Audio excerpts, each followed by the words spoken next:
All right, joining us all the way from Ghana, it's a sports journalist for Joy Sport, Lawrence Baidoo, joins us this morning. Lawrence, good morning to you. Oh, I can see donning the colors of the Black Stars of Ghana. But Charlie, the last time you were at the World Cup in Qatar, we know what happened. After producing a song, singing a song, before the song was mastered by the fans, you were sent packing of the tournament. But now in Group L, with England and Croatia and Panama, what do you make of the group? Do you think that it's the toughest group in the tournament, or you think it's a group that Black Stars can maneuver and go to the knockout stage?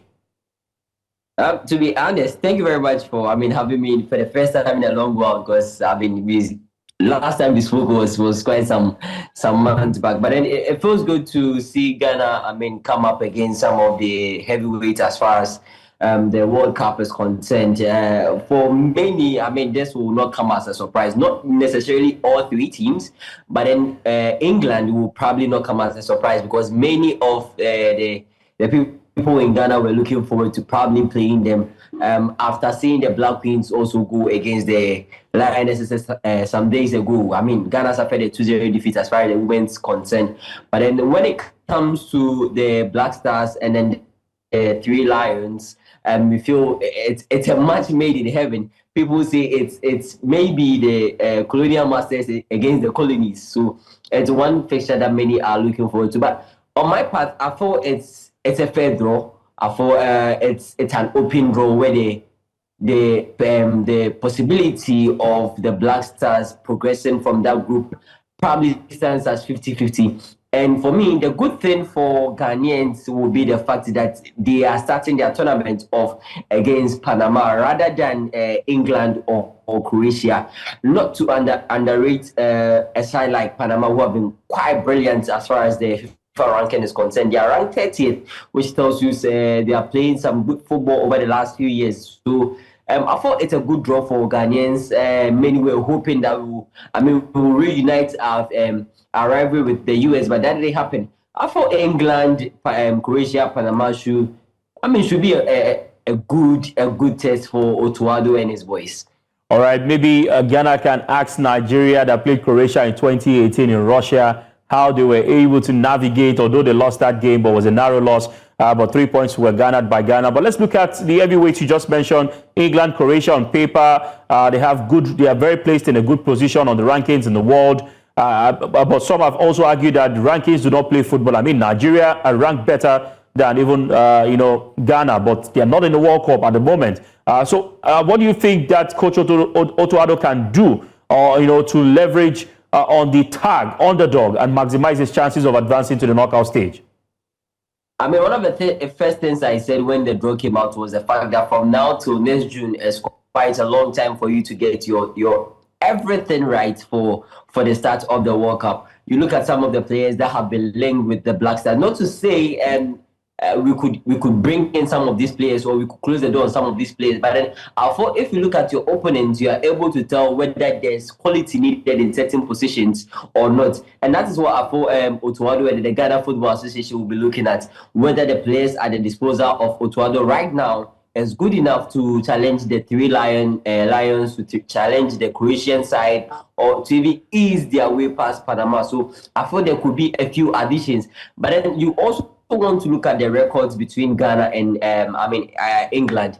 We've played just once. That was in a friendly match back in 2011, where you had Asamoah scoring that late equalizer to end the game 1-1. So if you're looking at the quality of our names, you feel England by superior are far advanced than Ghana. But then again, this is the World Cup where we have seen underdogs shock maybe potential winners. We saw from the last 4 years when Saudi Arabia became the only side to beat Argentina en route to Lionel Messi and his side winning the World Cup. So some of these stories are, brings out the beauty of the World Cup. And if you are the Black Stars, you are thinking that, look, if I'm starting my tournament with Panama, that is maybe some 3 points for me. And then you are looking at maybe fighting for points of Croatia and then England, which is where the big case is. But then again, you are also opening the chapter to the fact that there could be some best placed teams that will also advance into the next round of the tournament too.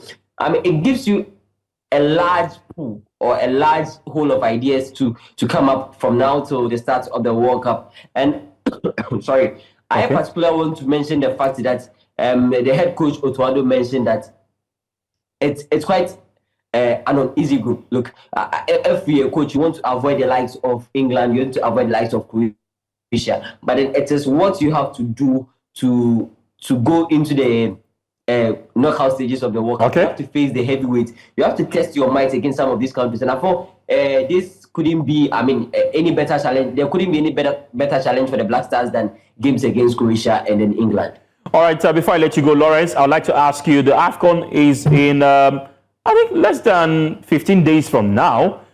Do you think that we should gauge what to expect from Ghana with the AFCON going into 2026, which is a World Cup year? Unfortunately, I don't know if this has to be a banter, but then Ghana will not be at the AFCON, which is a huge worry. Oh, actually, true. Means that, true, actually. Yeah, so it means that it takes away a little bit of competitiveness as far as preparations for the World Cup is concerned. Because then again, the only international break you are going to have will probably be the one in March, or maybe the weeks before the World Cup, which wouldn't do preparation a lot of good. But then again, that's the reason why you have played some of the friendlies. That's why you have arranged some friendlies in the past, just to test the weight of your team and to see how superior they can perform when they come up against some of these heavyweights. So, not being at the AFCON is a big blow for Otto Addo and his side as far as preparations are concerned. But then it also gives them the room to stay injury-free and also see who could be available for the 2026 World Cup when it begins. All right, Lawrence, if you have the opportunity to choose World Cup or an AFCON, which would you have picked? There's no doubt about this. While I appreciate the AFCON as much as possible, I feel everyone would want to be on the World Cup stage where there's a lot of eyeballs. But eyeballs, some are saying, what are the chances of Ghana winning the World Cup? But they have a chance maybe to win the AFCON than the World Cup. We've heard people say, I remember Cameroon, at some point in time, they failed to go to the 2018 World Cup in Russia, but they won the AFCON before the qualifiers that led to the World Cup.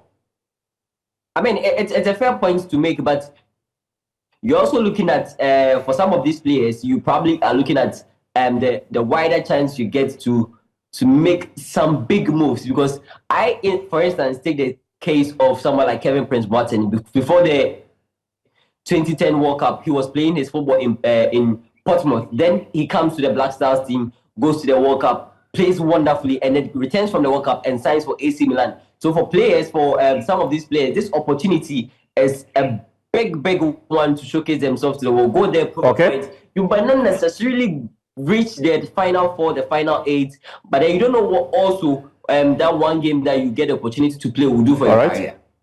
All right, I must say a big thank you to you, Lawrence Baidoo, for your quality time. It's an exciting time talking football with you. We wish the Black Stars of Ghana well. But first, you have to look for a country to support. I'm recommending Nigeria to support for the AFCON. Maybe we can decide to think of support